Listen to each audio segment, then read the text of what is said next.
Vale. Como estaba escondido y no lo veía, pues no lo he presentado en condiciones. A ver, tenemos ahora Jorge Hernández Bernal y su comunicación. ¿Por qué necesitamos una ética espacial? Adelante.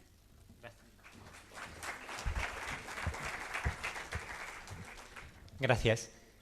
Bueno, voy a empezar con un repaso de algunas noticias de los últimos años, que seguro que nos suenan porque además ayer se han hablado de cosas relacionadas. Un debate global sobre las megaconstelaciones de satélites. Siento no haber puesto las noticias en francés, fue en inglés para ser algo más neutral con el idioma, pero no he tenido tiempo de preparar la presentación. Lo siento por la falta de sensibilidad con los idiomas en este sentido. Pero bueno, megaconstelaciones de satélites, que ayer se hablaba de ello. Elon Musk pone una nueva fecha a la llegada del hombre a Marte.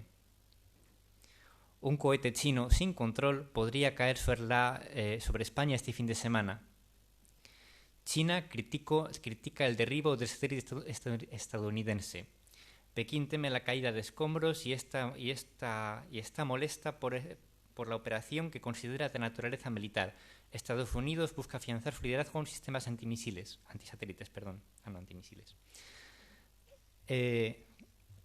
Tensión política en la Tierra enciende las alarmas en la nueva carrera espacial. Esto es muy reciente. En abril, Israel estrelló su nave espacial en la Luna y ahora hay miles de tardígrados sobre la superficie lunar. Esto es de 2019, igual os suena. ¿Cuál es la huella ecológica del turismo espacial? Esta la publiqué yo el año pasado. La Agencia Espacial Europea quiere invertir en energía solar basada en el espacio. Bueno, la conclusión de todo esto es que está pasando algo en relación con las actividades en el espacio.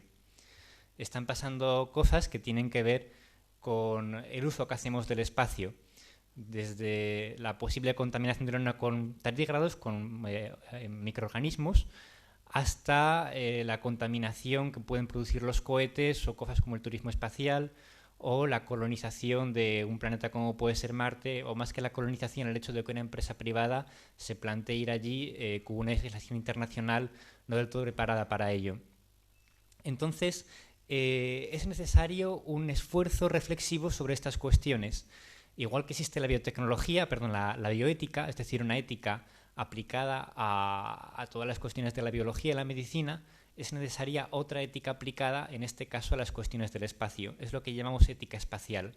Es un tema que hace bastante tiempo que se habla en inglés y en español básicamente estamos empezando ahora. En francés yo creo que no se trabaja mucho, pero la verdad es que no estoy muy informado, os digo sinceramente. Entonces, ¿por qué traer esto a nuevos idiomas? Porque el inglés es un idioma académico, es también trabajar en inglés, pero si queremos hacer una reflexión común como humanidad sobre la forma en la que queremos relacionarnos con el espacio, pues es necesario que esa reflexión esté al alcance de todas las personas y eso implica hacerla en idiomas diferentes al inglés. Entonces, bueno, voy a intentar ahora en unos minutillos exponer algunas cuestiones relacionadas con que son temas de reflexión, pero sobre todo creo que sería interesante si acabo más o menos rápido, nos da tiempo a que alguien pueda plantear algunas, bueno, si el público quien quiera pues puede plantear alguna cosa. Algunas reflexiones que quería plantear, bueno, lo primero es que el espacio es un sector. Al final estamos en una situación de crisis ecológica. Ayer hablaban de cambio climático, pero la cosa va más allá de cambio climático, no solo cambio climático. Estamos en una crisis energética que no es por la guerra de Ucrania, es por el fin de los combustibles fósiles, que no llega cuando se acaban los combustibles fósiles, sino cuando para extraer un barril de petróleo necesitas un barril de petróleo. Realmente la crisis energética va a ir a más y es inevitable. Vamos a tener que reducir nuestro uso de energía. Y el sector espacial es un sector que surge en el contexto de una guerra fría, con una competición entre países que destinan muchos recursos a este sector y que es intensivo en el uso de recursos y concretamente de energía. No es que sea un sector que sea importante en el contexto global de cuáles son las fuentes de dióxido de carbono, de gases de efecto invernadero o el uso de energía, pero sí que es un gasto que inevitablemente pues cabe plantearse cuánto queremos explorar el espacio en un contexto de crisis energética y cambio climático y muchas más cosas que están pasando, que es lo que, como digo, englobaríamos en crisis ecológica, que va mucho más allá del cambio climático. Entonces, pues bueno, esto nos lleva a plantearnos, por ejemplo, qué tipo de misiones espaciales son razonables. ¿Es razonable que una persona pueda pagar, no sé, 200 millones, no sé ni cuánto es lo que están pagando ahora mismo, para hacer un viaje de 15 minutos al espacio en el que emite tanto dióxido de carbono como una persona normal en un año, perdón, como 3 personas normales en un año, en 15 minutos simplemente por ocio. Bueno, pues son cosas que sobre las que hay que reflexionar, ¿no? ¿Qué tipo de emisiones son razonables? ¿Son razonables los factores meteorológicos? Posiblemente sí. ¿Son razonables las misiones a Marte? Habrá que ver en un contexto de crisis energética que se aproxima qué es lo que es razonable y lo que no. Siempre pensando en justicia social, siempre pensando en que si estudiamos el espacio, si exploramos el espacio es porque nos apasiona, pero para que algo nos apasione primero tenemos que tener para comer y tenemos que tener una vida digna como personas, ¿no? Entonces, pues bueno, hay que buscar esa justicia social en ese sentido. Desde el espacio también tenemos que ajustar el uso que hacemos del espacio para ser razonables y coherentes con los derechos humanos, básicamente, y con un planeta que tiene límites. En este sentido, los impactos en la Tierra es otra cuestión relevante, que al final tiene que ver con lo que estoy diciendo. Hay una parte que es energía, pero otra parte que es que los propios cohetes emiten gases, emiten contaminantes, pero también emiten aerosoles en capas altas de la atmósfera que contribuyen al efecto invernadero. Y esto va más allá del uso de energía y bueno, pues tiene una serie también de impactos sociales. Por ejemplo, concretamente China lanza sus cohetes de territorio continental y frecuentemente le importa bastante poco dónde caen los restos, ¿no?, de los cohetes. Saliendo un poco de la Tierra ahora ya. La gestión de la órbita terrestre. Ayer hablaban claramente de basura espacial, ¿no? Pero no, hablaban concretamente de megaconstelaciones de satélites, pero la basura espacial es algo relacionado, que es un problema que todos conocemos aquí muy bien, es un problema bien conocido que creo que no tengo que profundizar en él. Militarización del espacio es un problema también conocido. La propia carrera espacial surge en un contexto militar. Gran parte del presupuesto que se destina al espacio a día de hoy sigue siendo de tipo militar. Gran parte de los satélites siguen siendo militares. Bueno, ahora ya de comunicaciones con los Starlink, ¿no?, que a nadie nos gustan aquí, creo. Y luego, pues eso se presta también a dinámicas de determinación y hostilidad. Físicamente vemos como, mismamente con la guerra de Ucrania, pues se están estableciendo tensiones en el espacio también, ¿no? Ya en 2014, cuando fue el Euromaidan en Ucrania, ya hubo una tensión en la Estación Espacial Internacional que se trasladó esa tensión de Ucrania a la Estación Espacial. Irrupción del sector privado, pues que empresas como Starlink, o sea, empresas como SpaceX y otras tantas están entrando en el espacio, y el sector privado en el espacio no es intrínsecamente malo. Yo no creo que haya ningún problema en que haya empresas privadas en el espacio, pero sí que tienen que estar sujetas a los mismos controles a los que tienen que estar sujetas otras empresas para que el uso que hagan del espacio sea razonable y justo para todos, que no sea egoísta y que no haga un daño a la justicia social y al interés general. Al final se trata de que el espacio no se convierta en el viejo oeste. O sea, esto no puede ser una competición de cowboys haciendo lo que les dé la gana en el espacio. Y los grandes magnates del espacio básicamente lo que están planteando es eso. Recursos espaciales. Esto también tiene que ver con la crisis ecológica. Ante una situación de falta de recursos energéticos, los paneles solares no son renovables realmente. Los paneles solares y los molinos eólicos son una serie de minerales que no son abundantes en la Tierra y además no son reciclables. Entonces, existe la tentación, y existe ciertamente, de extraer recursos de asteroides, entre otras muchas cosas, para construir electrónica, porque toda la electrónica que tenemos en esta sala no es sostenible, por mucho que nos la quieran pintar de verde. Tenemos que poner los esfuerzos en desarrollar una tecnología sostenible que en este momento no lo es, y en este momento no está poniendo todo el esfuerzo que se debería en que toda esta electrónica sea sostenible.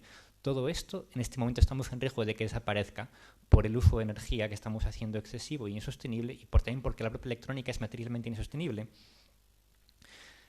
Bueno, entonces existe esa cuestión de extraer recursos del espacio que podría plantearse como una falsa solución a la crisis ecológica, y que hay que plantear bien si queremos hacerlo y cómo queremos hacerlo, porque además imaginemos que una empresa pues coge un asteroide lleno de oro y se trae un montón de oro a la Tierra, más oro del que hay actualmente en la Tierra, y esto es a la gente que se lo plantea, ¿no? La consecuencia puede ser parecida cuando se empezó a entrar un montón de oro de América en el siglo XVI a España y se dieron situaciones de crisis económica al final, ¿no? Es decir, la forma en que extraemos los recursos puede tener consecuencias, pero aparte cabe plantearse si realmente es adecuado que usemos esos recursos, ¿no? O sea que hay un gran debate en torno a todas estas cuestiones. O sea, hay mucho que debatir en torno a ello. La Luna y Marte, pues bueno, también como sabéis hay proyectos para viajar allí, pero también para asentar allí bases, incluso eventualmente, y sobre todo en el caso de Marte se habla de cuestiones como asentar colonias y terraformar, y evidentemente todo esto tiene que estar sujeto también a debates, a reflexión y a una legislación internacional que nos permita que todas esas cosas se hagan solo si realmente las consideramos adecuadas y que se hagan con criterios de justicia social y respeto a los derechos humanos. Posible vida humana futura en el espacio, pues bueno, seguro que en esta sala todos hemos soñado alguna vez con viajar al espacio y tenemos un imaginario precioso sobre lo que puede ser viajar al espacio, pero hay que tener en cuenta que la vida en el espacio tiene sus inconvenientes. Entonces, pues bueno, también hay que reflexionar sobre ello y cómo en un futuro hipotético en el que viajemos al espacio, en el que viajar al espacio sea común, y si eso llega a ocurrir, pues cómo conseguir que eso sea justo para todo el mundo y que, en fin, pues que no sean situaciones turbias como las que se han hecho, por ejemplo, en alta mar, ¿no? Que hay situaciones cercanas a la esclavitud trabajando en alta mar. Vida extraterrestre y contaminación cruzada es otro problema que sí que está muy trabajado, todo el tema de cómo sigue el contacto extraterrestre, todo el tema, por ejemplo, de los tardígrados que decía al principio, el que esos tardígrados lleguen a la Luna bueno, y puedan sobrevivir a las condiciones de la Luna, porque sabemos que los tardígrados son muy resistentes, pues supone un problema de contaminación biológica en la Luna, ¿no? O en Marte o en otros cuerpos, pues todas esas son cosas que sí que están bastante trabajadas. Y bueno, hay una cuestión que yo llamo preguntas incómodas, que es un poco lo que introducí inicialmente, cómo queremos que sea nuestra relación con el espacio, considerando todas estas cuestiones. Nuestra relación con el espacio hasta hace unos 150 años era, bueno, de hecho ni eso, hasta hace básicamente 60, 70 años, hasta el Sputnik, era esencialmente contemplativa, y actualmente bueno, entre la ciencia ficción, pero también incluso gente con proyectos medianamente serios, como puede ser Elon Musk, se plantean cosas como la colonización y terraformación de otros planetas. Entonces, cabe plantearnos de cara al futuro todos los niveles posibles de relación con el espacio, desde la más humilde observación hasta la colonización, la expansión más allá del sistema solar, que podría llegar a ocurrir. De todas esas cosas, ¿qué es lo que nos convence? ¿Qué es lo que nos resulta atractivo, bonito, pero también justo? Y también qué es lo que es materialmente posible. Porque a veces, si pretendemos que esta fantasía tecnológica basada en los combustibles fósiles va a poder prolongarse indefinidamente, y vamos a poder expandirnos por el espacio como yo sé que en esta sala a muchos nos gustaría, si no estamos pensando en cuál es la situación que tenemos en la Tierra con el cambio climático y el fin de los combustibles fósiles y por tanto el fin de la energía barata, estamos cometiendo el error de propagar un imaginario que realmente nos va a acabar llevando a situaciones, en fin, indeseables, en el sentido de que bueno, en el sentido por una parte de que estamos favoreciendo el cambio climático y toda la crisis ecológica a nivel de imaginario, pero también en el sentido de que podemos llegar a encontrarnos con situaciones de colonización y terraformación que realmente no sean realmente agradables, no son las utopías que nos imaginamos. A mí me gusta decir que si realmente, bueno, si nuestros sueños se convirtieran en distopías, tenemos que reflexionar, tenemos que desarrollar esta ética espacial para asegurarnos de que nuestros sueños lleguen a ser lo más utópicos posibles y no lo más distópicos posibles, que es un poco lo que podría llegar a darse. Entonces, pues bueno, estamos haciendo una serie de iniciativas para propagar todas las reflexiones de la ética espacial, que son estas, pero también muchas otras. Hace unos meses publicamos este artículo en la revista Astronomía, que es una revista española de gran tirada, pues sobre cuestiones de astronomía, fundamentalmente amateur, y publicamos este artículo sobre ética espacial, que fue portada. También estamos publicando en medios como The Conversation artículos en los que intentamos reflexionar sobre estas cuestiones. Este artículo se titula ¿Por qué necesitamos una ética espacial? Y vamos a hacer un curso de verano, pero bueno, pues finalmente se apuntó poca gente y no fue posible sacarlo adelante, pero intentaremos sacarlo adelante próximamente. En este curso de verano teníamos una serie de ponentes provenientes de la academia y el sector privado también, de empresas, y teníamos ponentes que eran más de perfil científico-técnico y ponentes de perfil filosófico y ético, y también teníamos a un jurista para trabajar cuestiones de derecho, o sea que bueno, pues era un plan de docentes bastante amplio. Y bueno, pues aunque ese curso de verano no salió adelante, la idea es volver a intentarlo en algún momento, sacar ese curso adelante, y estamos trabajando en más cosas. Ahora mismo está un poco parado, pero pronto volveremos a trabajar en estas cuestiones, porque consideramos que es importante sacar adelante esta reflexión también entre la comunidad amateur, porque al final esto es una cuestión de que las personas a las que nos apasiona el espacio somos las que tenemos que darnos cuenta de qué es lo que realmente queremos dentro del mundo en el que realmente estamos. Un mundo en el que hay unas limitaciones, pero también un mundo en el que desgraciadamente frecuentemente las cosas se hacen de forma egoísta y sin pensar en las consecuencias para el conjunto de la sociedad. Así que tenemos que evitar que nuestros sueños se conviertan en distopías. Muchas gracias.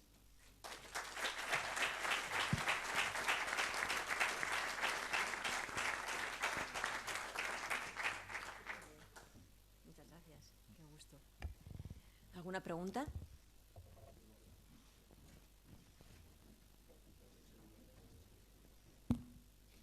Muchas gracias, Jorge, y enhorabuena por la charla, pero también por la iniciativa, porque me parece esencial.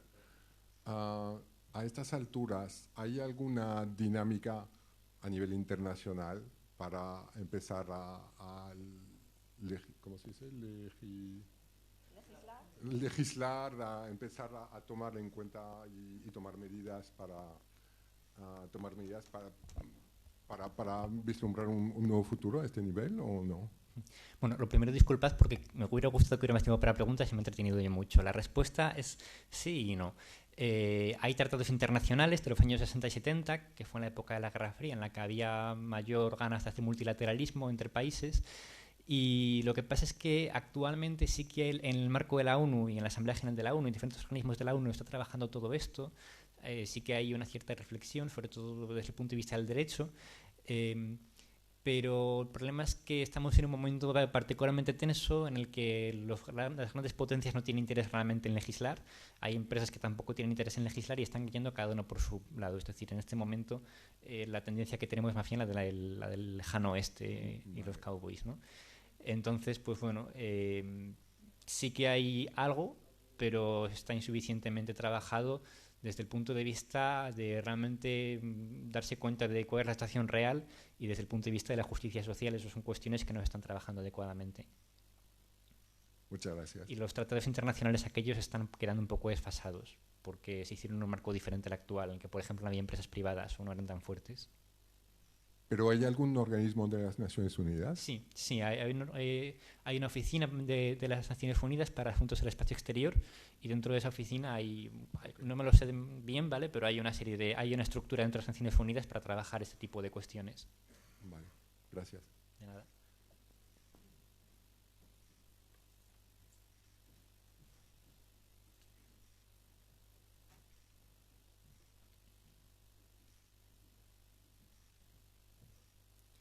Bueno, si alguien tiene interés en este tipo de cuestiones, para que le avisemos cuando hagamos un curso, para lo que sea. Bueno, también la idea es intentar organizar algún tipo de seminarios online, pero tenemos que ver cómo lo sacamos adelante. Pues ahí tenéis mi correo electrónico, podéis escribirme, ¿vale? Sería un placer tener contacto con todas las personas interesadas. Muchas gracias.